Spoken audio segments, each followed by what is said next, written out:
Member for King. Before I call the member to King, I do remind members that this is the member's first speech, and accordingly I would ask members to please extend the traditional courtesies to the member. The member for King. Thank you. I would like to thank His Excellency the Governor for his excellent speech. Thank you. It was heartening to hear you have such confidence in our new government and heartening to hear you restate the priorities of this new Liberal government.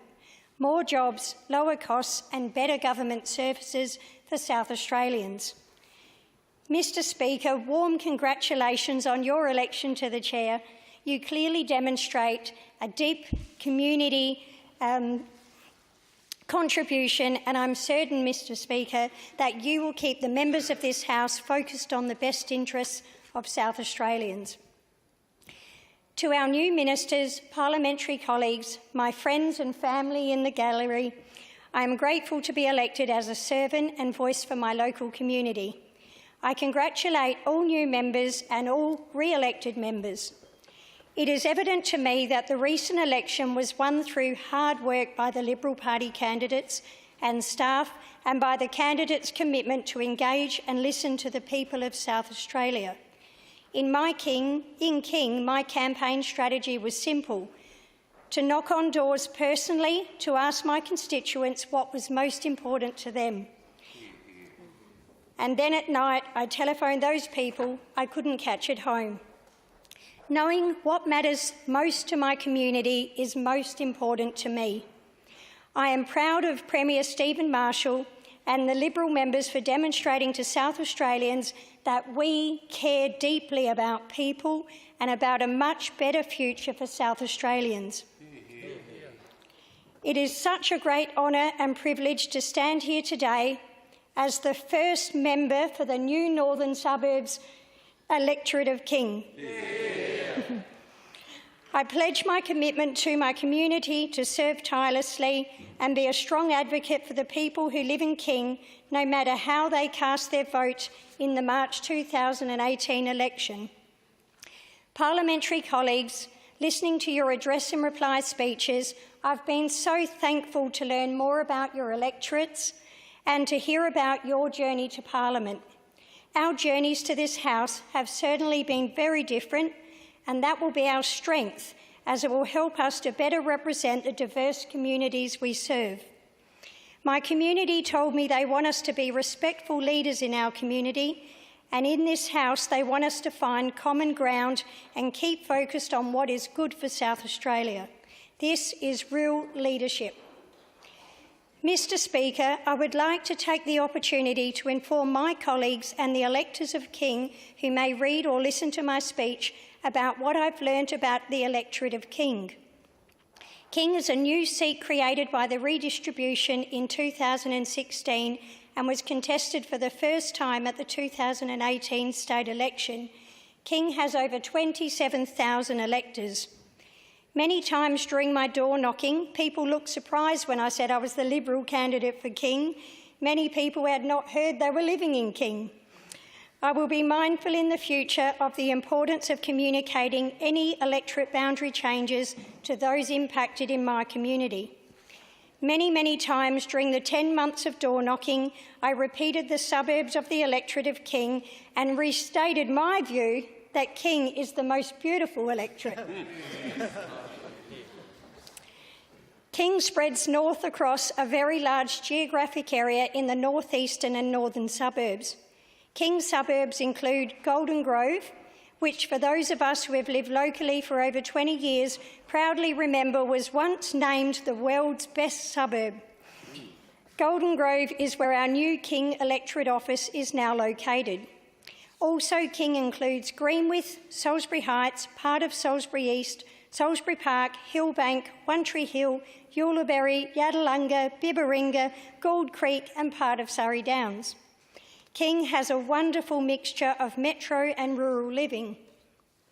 When my husband, son and I first started letterboxing in rural King, my husband and son were so taken by the rural countryside, the paddocks full of sheep and kangaroos, they soon started talking of moving to the country, which is actually only 15 minutes' drive from our house in Golden Grove.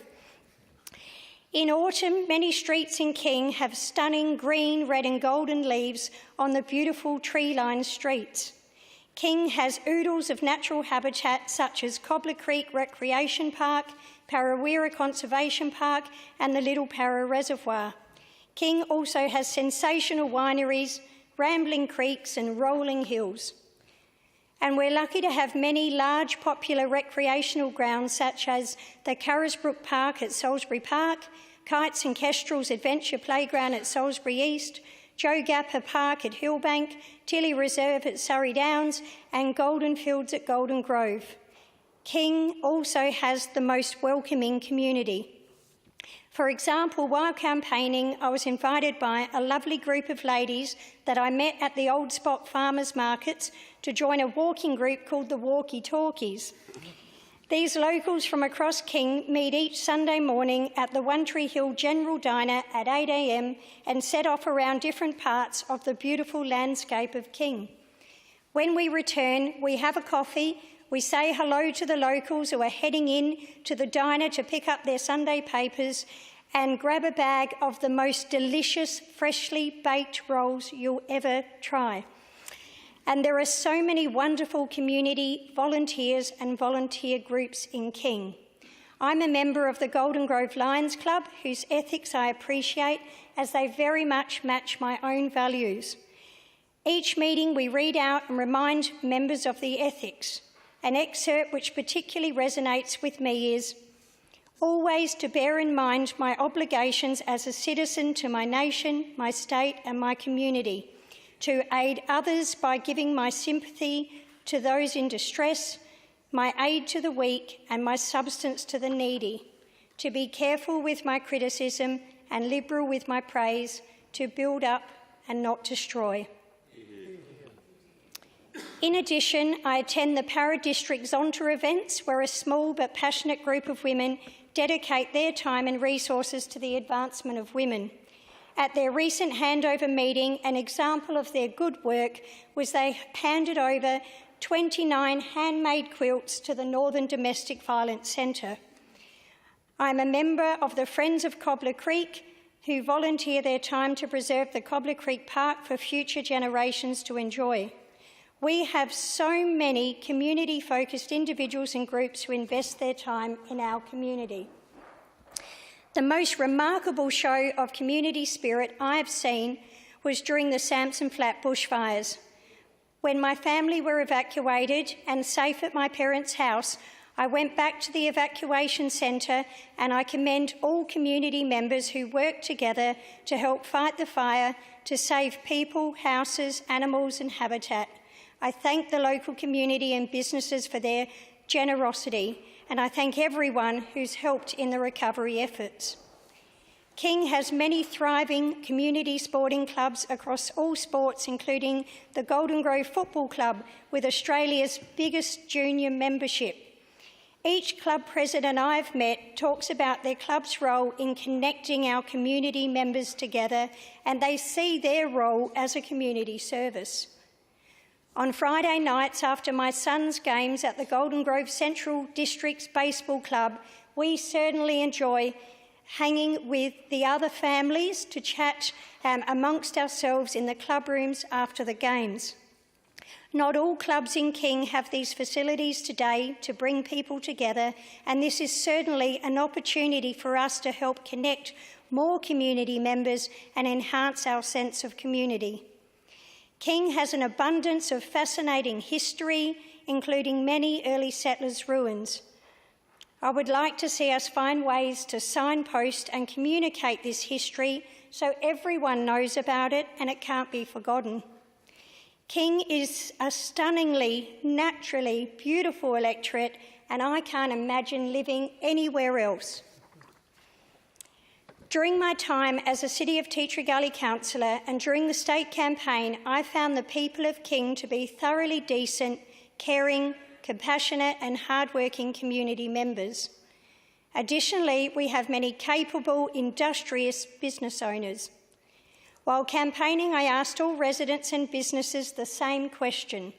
I want to understand what is most important to you, and I was moved by a vast number of people who talked to me with compassion, hopes and aspirations, not only for themselves, but for the broader South Australian community. So many people told me what they most wanted to see was more jobs for young people in South Australia. So many people told me they wanted a government who really listened and would truly care for and protect our most vulnerable community members. So many people told me they wanted fairer and tougher justice system and penalties. And many people asked that we find more ways to help our younger generation to attain home ownership.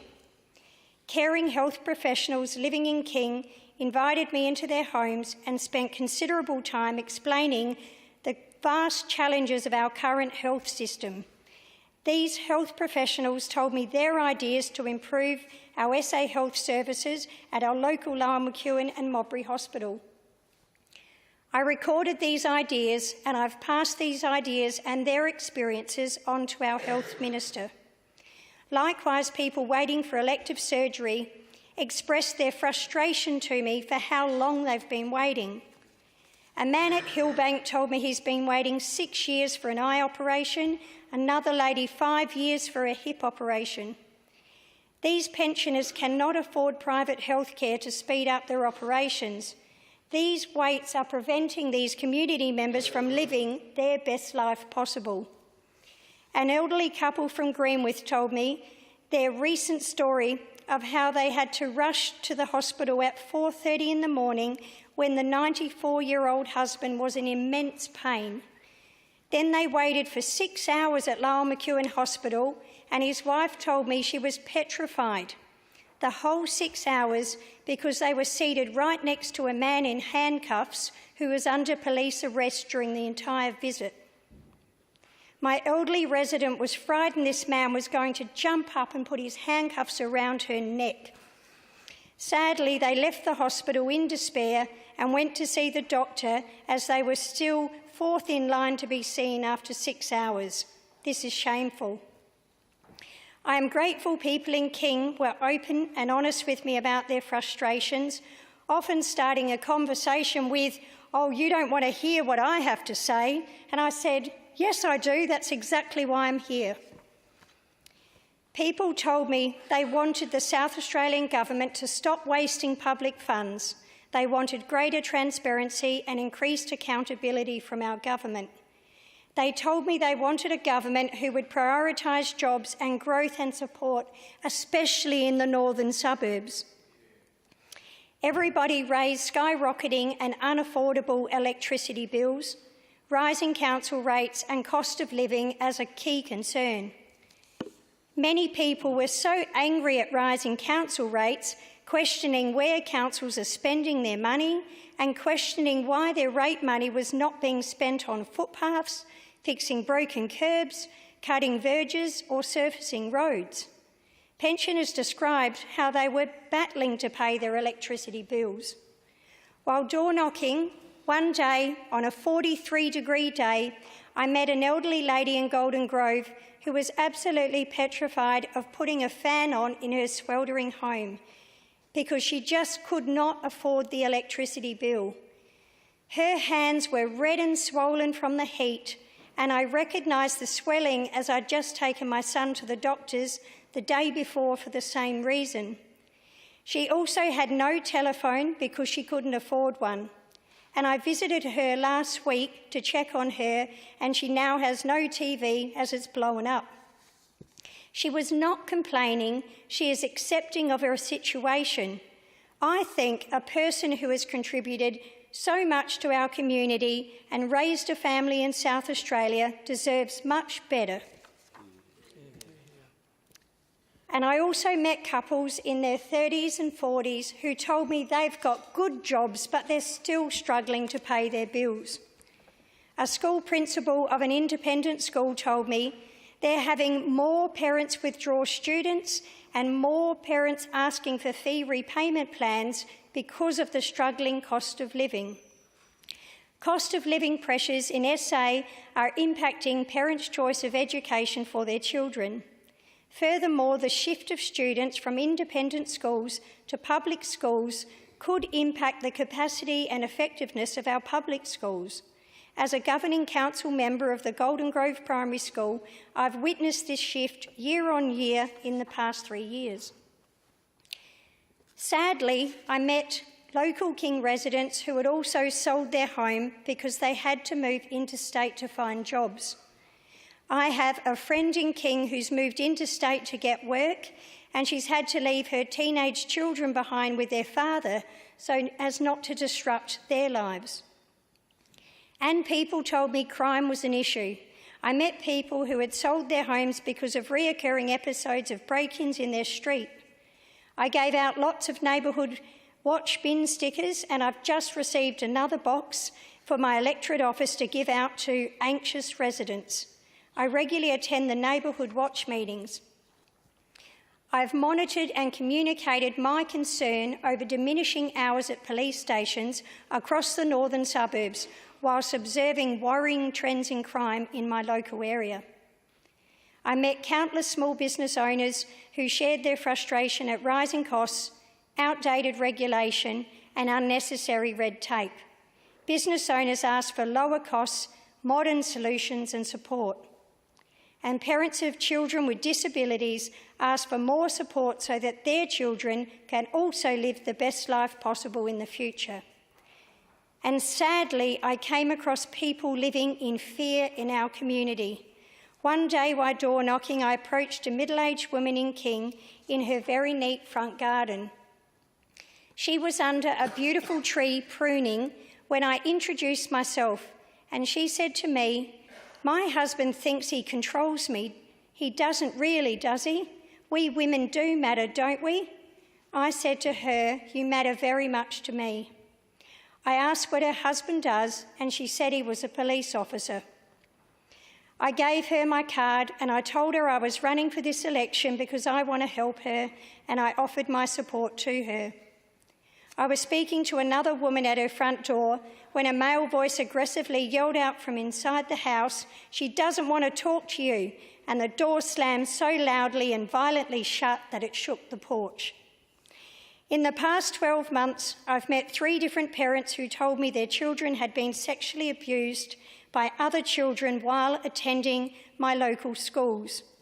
Each of these parents felt that their child's school had not adequately handled the incident. I gave each of these parents the Department for Education policy document for managing allegations of sexual misconduct in SA education and care settings. I wanted to ensure these parents were empowered with the information on the support they should be given and the process the department should follow in these heartbreaking situations. In another lovely street of well-kept gardens with rows of bright, colourful roses, I met a young mother who told me that 2 of her 4 children were fathered by her brother. She told me how her parents had covered up the abuse. She told me her brother is now a married man, a father and a community leader. Another young father was in his garden and told me he wanted tougher penalties for child sexual abuse. And then he confided in me that he too is an adult survivor of child sexual abuse. A severe lack of mental health services and support was also raised so many times.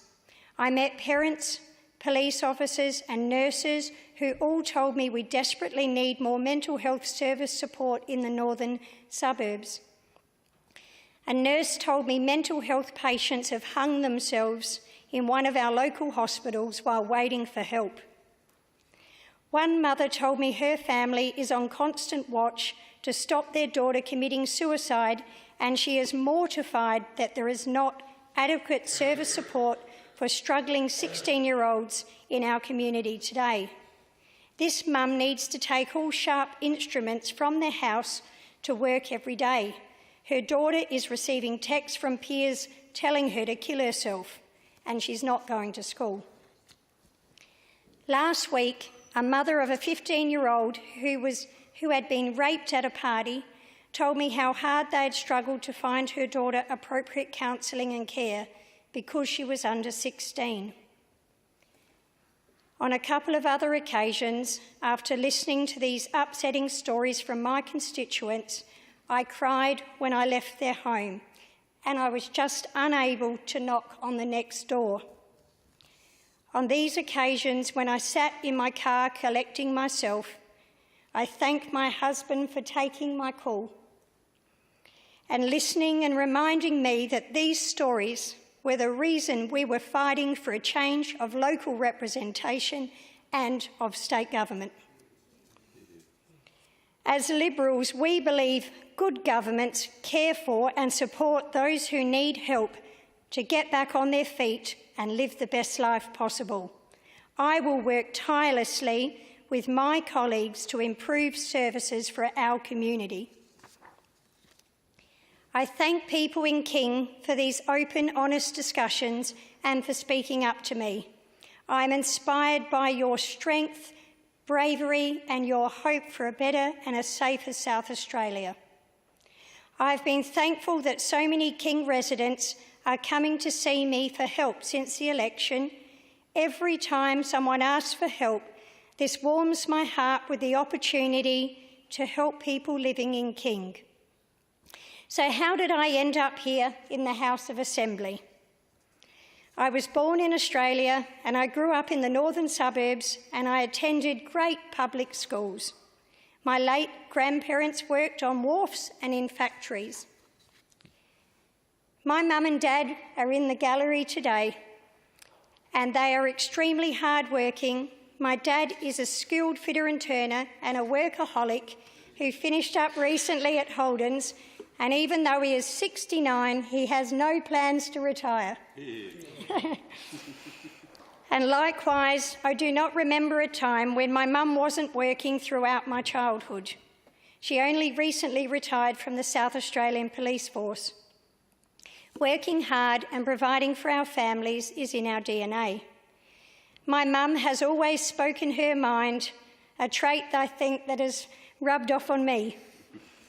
My mum and dad have just celebrated their 50th wedding anniversary and I thank the member for Port Adelaide for sending them her congratulations. Throughout my childhood, my parents always worked hard, gave generously and volunteered to several sporting organisations for which they are now lifetime members. Growing up, my parents took my friends into our home when for various reasons they had no place to go. My childhood memories include being given all the toys I asked for as a child. I was adventuresome, I raced go-karts, I owned 3 trail bikes, which I used to ride around the fields in Golden Grove before the development. The next part of my childhood I will share is not as pleasant for you or my family to hear, but it's so common in our community, which is why I believe it's important to share. It's also one of the key reasons I've chosen this path and have a fire in my belly for change. I am cautious and mindful as I share this with you, as I know it's not the done thing for any family to air their dirty laundry. I mean no disrespect to my parents, who I love so dearly. I'm choosing to speak up and share a glimpse of other memories because I believe these experiences are still commonplace. I want to prevent these experiences from being passed on to our children. There was violence in our home. I have vivid memories of hugging my little brother in the bathroom as my parents fought. My memories include relatives drinking too much and fighting at family gatherings. I remember having to run next door to get our neighbours to stop violence in our home. And I remember being sexually abused as a small girl by a close relative. I apologise for making you feel uncomfortable, but for you this discomfort may only be for a moment. For me and many abused children and children growing up in violence, we will probably feel uncomfortable forever. I startle easily and often jump as people approach, and in professional settings you may notice me trying to laugh this off. Notwithstanding these childhood experiences today, I could not love my parents more. My mum is my best friend and my confidant. My mum and dad have always provided for us, and my parents are my biggest helpers and supporters. My son loves staying at their house. On March 18th, while my husband and I drove out to the far southern suburbs to pick up my son from relatives who looked after him during the final frenetic stage of the state campaign, my parents were out all day taking down my posters. I believe my parents did the best they could with the skills they had at that point in time. We have in our community cycles of abuse. I'm telling my story today because I wish to be part of a change which creates cycles of opportunity. I'm thankful for my struggle because without it, I would not have found my purpose and my strength. I'm an advocate for children achieving success because of a safe, healthy childhood. Because my parents have always worked so hard, I followed in their footsteps and studied extremely hard at school and university. I completed 2 university degrees, a diploma in marketing, international accreditation in change management, and I forged a successful career in banking and energy industries, and I've served on boards, all while raising a family. I commenced my career in accounting and then commercial banking, and I moved on to business re-engineering projects focused on delivering large-scale efficiency outcomes. I proactively sought out mentors and said yes to all new opportunities which grew my skills and experience. I led and delivered change which was customer and people-centric. After years of establishing new organisational capability, I was given the role of leading change and communication for the BT Financial Group. Simultaneously at Westpac, who are a leader in diversity initiatives, I became passionate about initiatives focused on advancing workplace outcomes for all employees, particularly for women and employees with carers' obligations.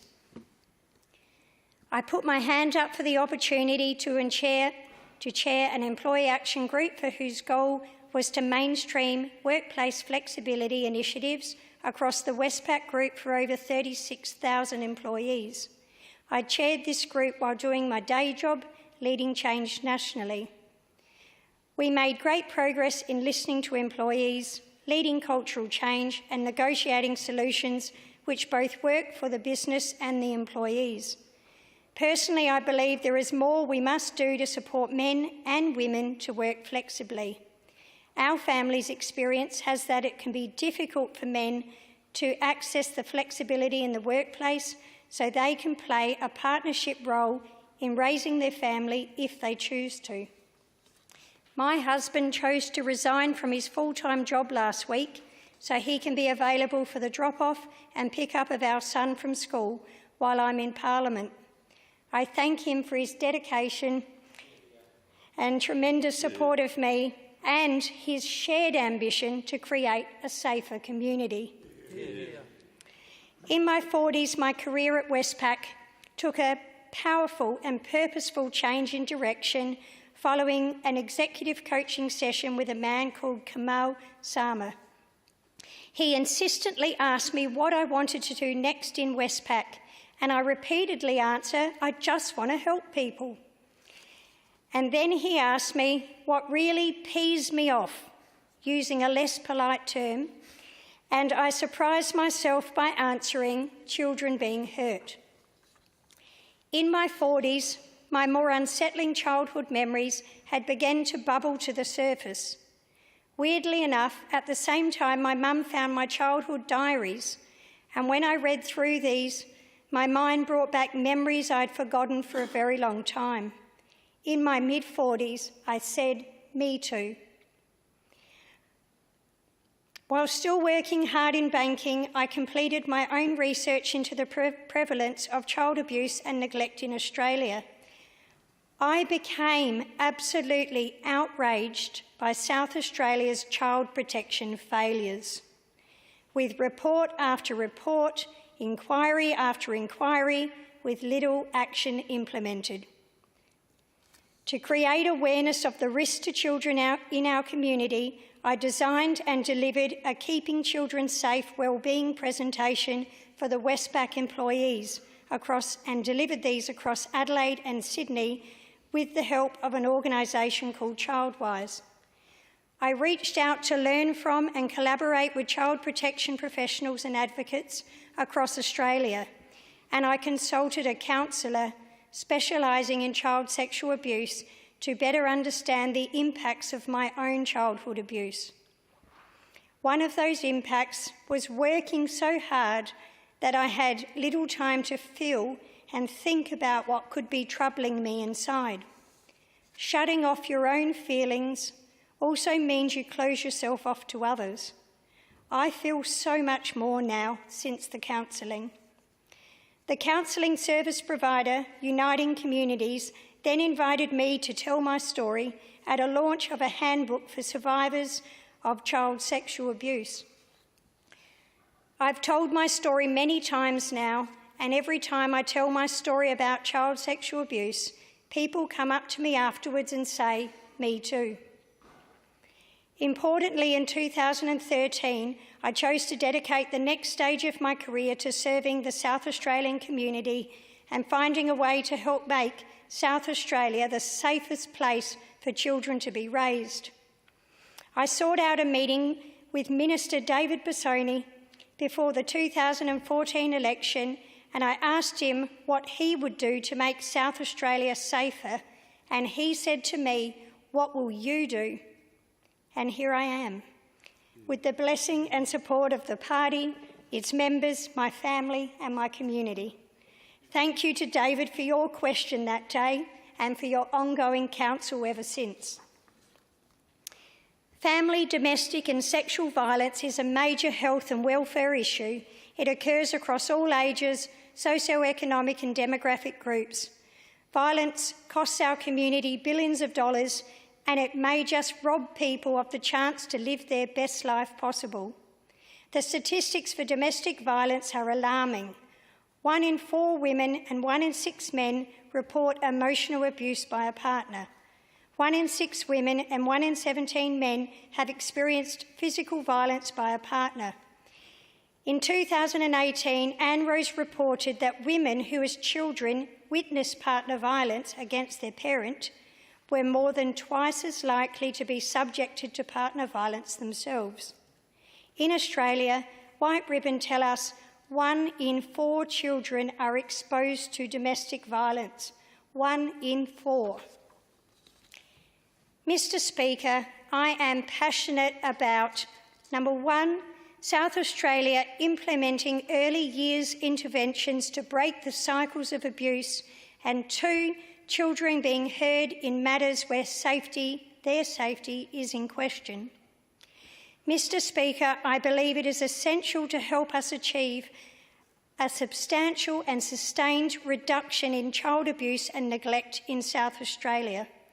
It is absolutely outrageous that in 2017, in South Australia, more than 14,000 calls to the Child Abuse Hotline went unanswered. It is outrageous that the statistics for child sexual abuse in Australia is 1 in 5 children. Mr. Speaker, imagine attending a full school assembly in your electorate. You're looking out over a large group of 500 innocent primary school students seated for the assembly. Now think that 100 of those vulnerable young children are being sexually abused, most by someone they know and they trust. How can we expect these children to learn each day and reach their full potential when they're experiencing abuse? One man told me his abuse only stopped when he was old enough to push his toy box against his door each night. We must give children a voice. When a community is silent about the sexual abuse of children, it gives sexual perpetrators permission and access to our children. Together, we can break this silence. As the member for Davenport said in his speech, if not us, then who? If not now, then when? I am so proud to be part of this caring Liberal government and extremely heartened by our Premier's commitment to child protection and the appointment of our hard-working Minister for Child Protection, Rachel Sanderson. I am heartened by our new Premier's decision to appoint a caring and committed Assistant Minister for Domestic Violence, Carolyn Habib. I look forward to working with these ministers and my new colleagues on both sides of the House who have expressed their commitment to a safer and more respectful community. Mr. Speaker, when I was a little girl, I didn't know that it was inappropriate for a family member to touch my private parts. I didn't have the knowledge or the language or the opportunity to speak up. Today, I'm speaking up for all children in our community who are victims of abuse. I'm asking for this Parliament to find a way to give them the knowledge and a voice as early as possible in their childhood. And I'm speaking up for everyone experiencing abuse today. Today, our most up-to-date research is still telling us that most people do not contact the police after partner violence. And yet the South Australian Police are still responding to almost 30,000 domestic violence incidents, and 1 in 4 children are watching and listening to this violence. Real change is needed to break the cycles of abuse. This Parliament can work together to take us to a time when nobody must say, "Me too." There is so much we can do. As an employee of the Department of Premier and Cabinet, I joined the White Ribbon Steering Committee to work with colleagues across agencies to embed White Ribbon workplace policies and procedures. When we communicated to our staff that we wanted to help victims to speak up, people began to ask for help. At Service SA, I asked for and gained budget and support to put the Domestic Violence Gateway safety cards in every Service SA centre across South Australia. The cost was less than $700, a very small price to pay to raise awareness and offer support across the state. And now my new electorate office in King has these domestic violence safety cards out front on the front counter, and our King office telephone will always be available for any community member who safely needs to make calls for help. We can all do this in our electorates. The future is bright. There is so much we can do together.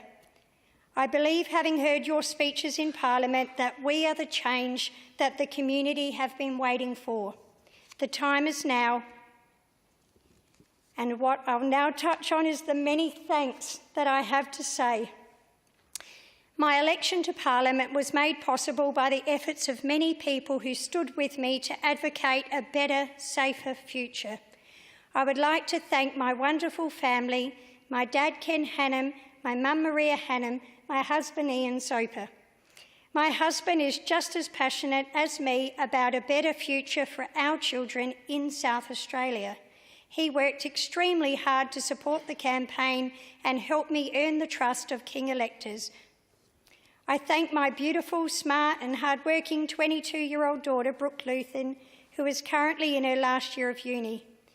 I hope the good work of this government will create so many new jobs in South Australia that she has the choice to stay here with us. And I thank my 8-year-old son, Max Soper. He's given up so much of his mum's time so that we can do this fight to make the community better for many.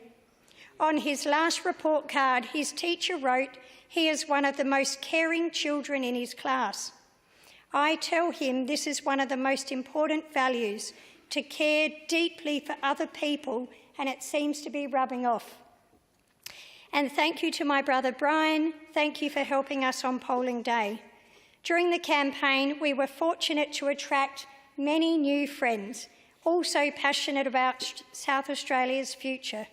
These friends helped me to letterbox the electorate many times over, waved with me, introduced me to their friends, made my family meals as it was so crazy, watched over my son, put up and took down so many posters, provided moral support, supported me in just every way possible.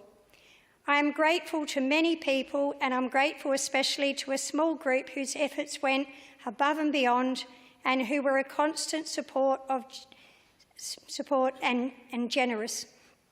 Thank you, Minister David Busoni, Elise Falkenmeyer, Paul Barbero, Dennis Soester, Adrian Williams, Ellen Gillespie, Silva Rella, Gavin Denton, Mick Cairns, Amit and Neelam Kadia, Liam Goodrich, Lynn Petrie, Grace Patterson, Bernadette Tudor Chuban, Patricia St Clair Dixon, Dominica and Michael Ferraro, and Margaret and Peter Watson, Mary and Mick Corick, Sandra Davies, Belinda Valentine, Christina Magneta Marrero and Stephen Ripp.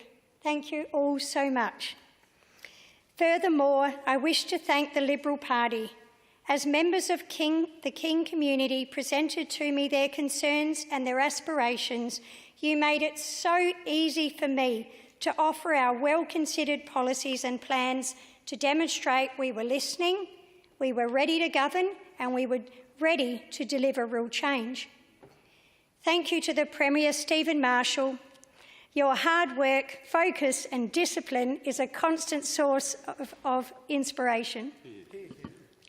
Thank you to the Honourable Federal Minister Christopher Pyne, Deputy Leader Vicky Chapman, Minister David Busoni, Minister David Ridgway, Minister David Spears and Minister Stephen Wade for your visits to King and for door-knocking with me to meet community members in the King electorate.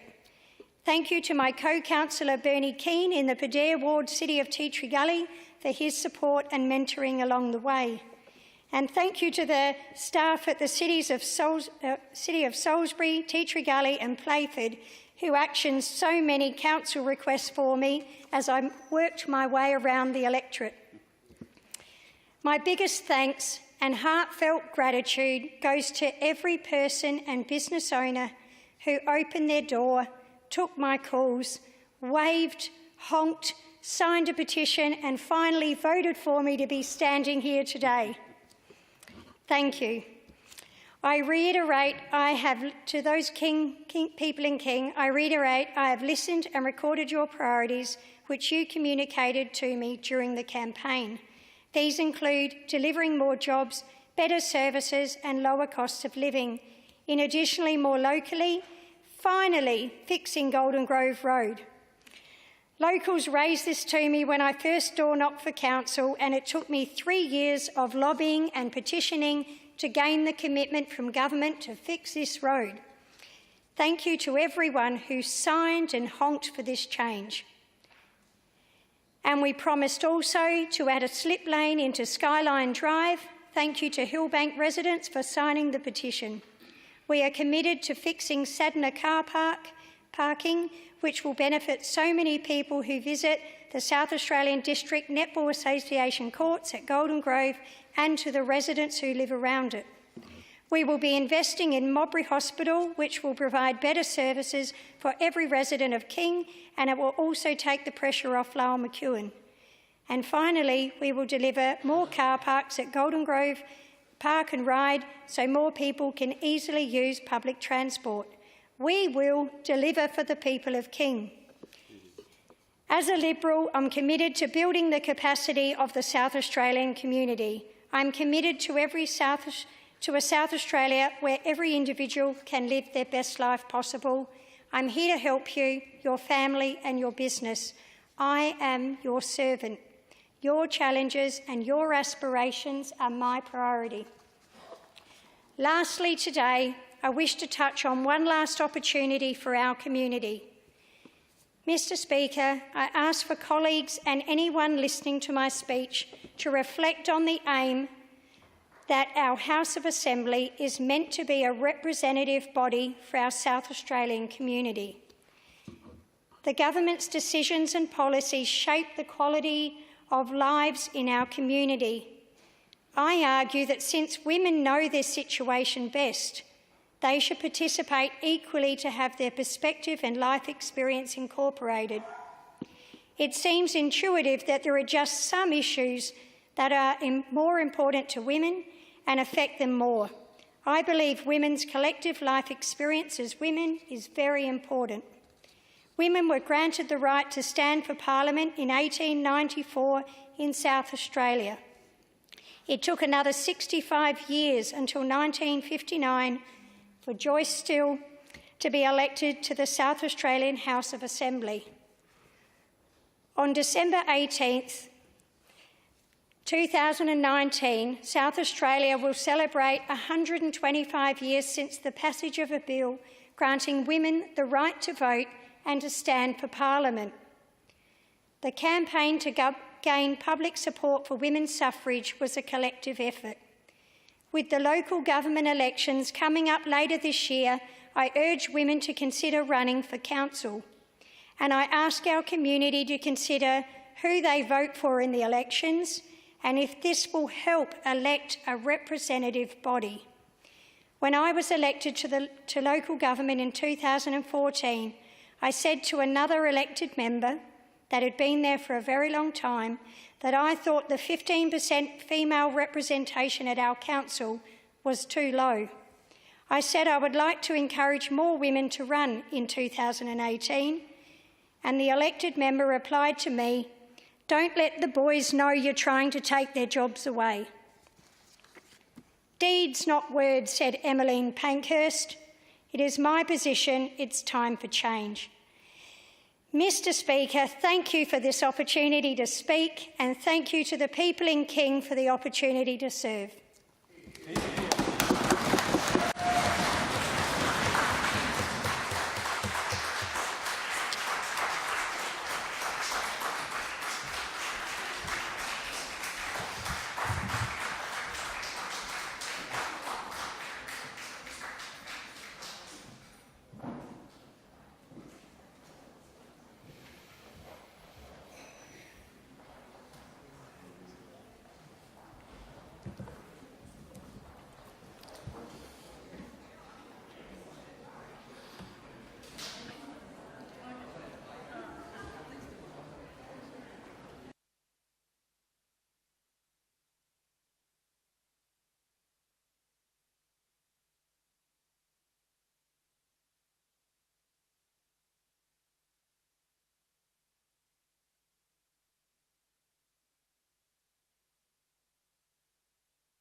Before I call the member for Carville, I would like to acknowledge a number of